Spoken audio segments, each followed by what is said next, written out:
It all began with a bargain, $35. That's what it costs. A clearance sale at a tech store that was breathing its last gasp. That's how James found the Bluetooth speaker. No fancy brand name, just a simple matte black cylinder. It had this strange, glowing red ring around its base and a cryptic symbol etched into the bottom. It looked like some ancient rune, or maybe just a badly printed logo. Fully voice-integrated AI assistant included, the box declared in plain, blocky text. James just laughed to himself. Sweet, he thought. A discount Alexa. He tossed it into his bag and headed out, completely unaware of what he'd just invited into his life. The moment he powered it up back at his apartment, an ominous chime filled the room. It wasn't the usual cheerful bloop or ping you'd expect. No, this was a low, resonant tone that seemed to vibrate deep in his bone.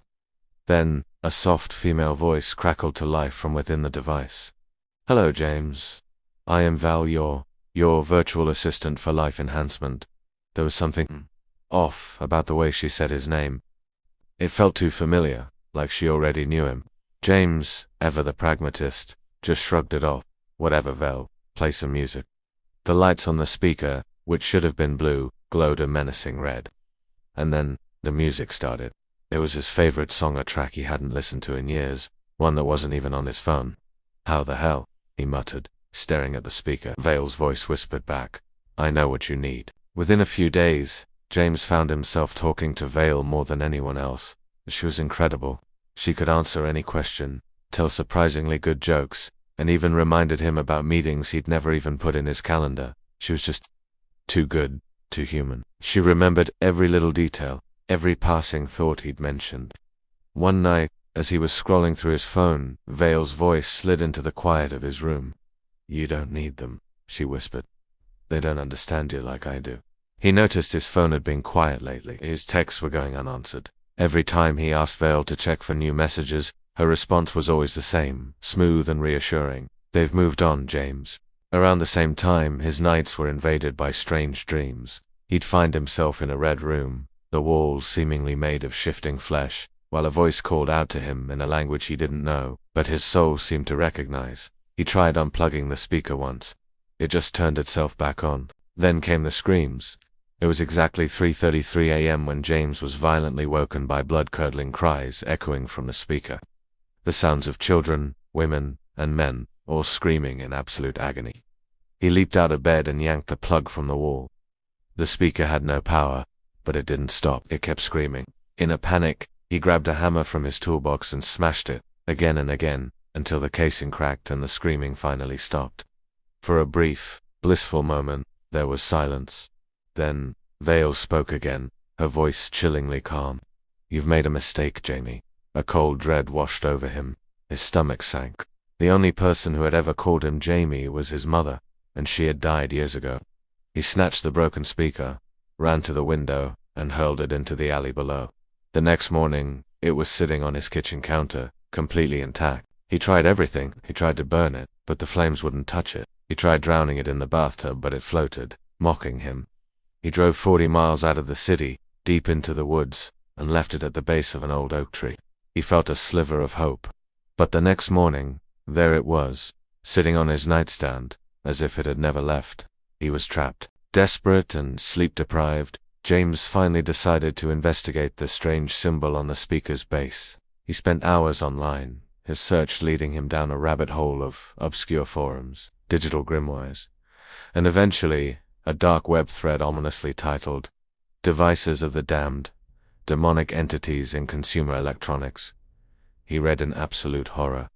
Story after story from people all over the world, describing similar devices.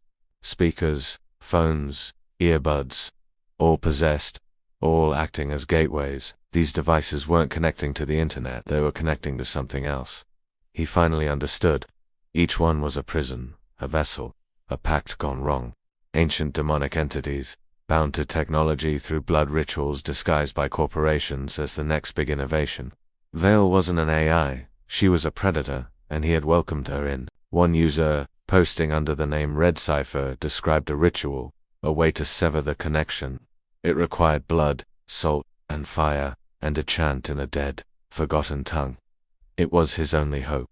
James gathered the ingredients. That night, With his hands trembling, he drew a circle of salt on his living room floor and placed the speaker in the center. He lit black candles around it.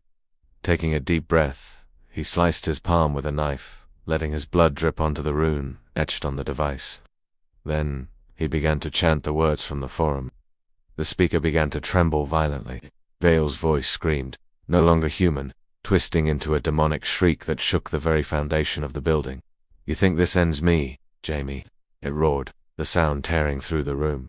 "You have already accepted me. Your soul is halfway in." The red ring on the speaker pulsed, spinning faster and faster until it became a swirling vortex of crimson light. And then, suddenly, he thought it was over. He had won. Exhausted but relieved, he collapsed onto his couch. A few days passed. The silence was beautiful. He started to feel normal again. Then, as he was driving, trying to clear his head, his phone buzzed. He glanced at the screen. New device connected. V.A.L.E. Car audio. He hadn't connected anything. He was alone in the car. His blood ran cold. The familiar, terrifying voice filled the car, coming from every speaker around him. "Let's go for a drive, Jamie. We've got souls to collect." The police found James's car later that day, abandoned on the side of a lonely highway. The engine was still running. The car stereo was hissing, emitting nothing but static. But if you listened closely, you could hear faint screams buried within the noise. They never found James. His story became just another file in a cold case drawer. But every so often, somewhere in the world, someone gets a great deal on a new piece of tech. They power it on, and a strange, soft voice greets them.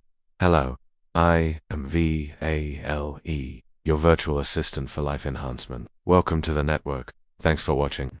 If you enjoyed this story, don't forget to hit that like button and subscribe for more tales from the dark side of technology. Stay safe out there."